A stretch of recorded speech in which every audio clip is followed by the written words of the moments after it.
udugu wangu wa ukweli huyo. Umenipa kitu nimeenda nimesambaza. Kota ni kila mtu kakipenda. We. Una baya hujalogwa ndugu yangu. Mambo lele dada.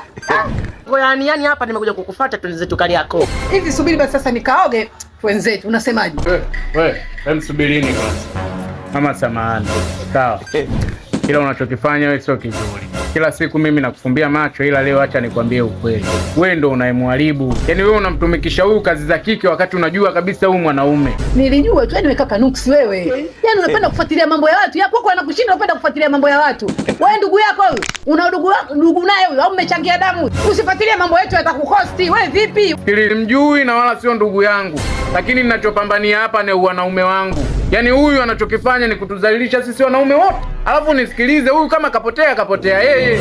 Huyu ana wazazi wake wamemzaa, ana baba yake, ana mama yake, ana ndugu zake wengine. Ndugu zake huyu anaumia wanavyomuona anafanya vitu kama hivi. Hivyo huyu angekuwa mwanao huyu ungemtuma vijora wewe?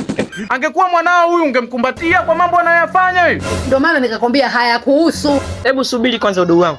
Kwani wewe kaka unanitaka? Maana kuona unaniangalia mara umenikonyeza, unajishawashao. Kama unanitaka nipe sasa nikupe mzigo nakupa mambo.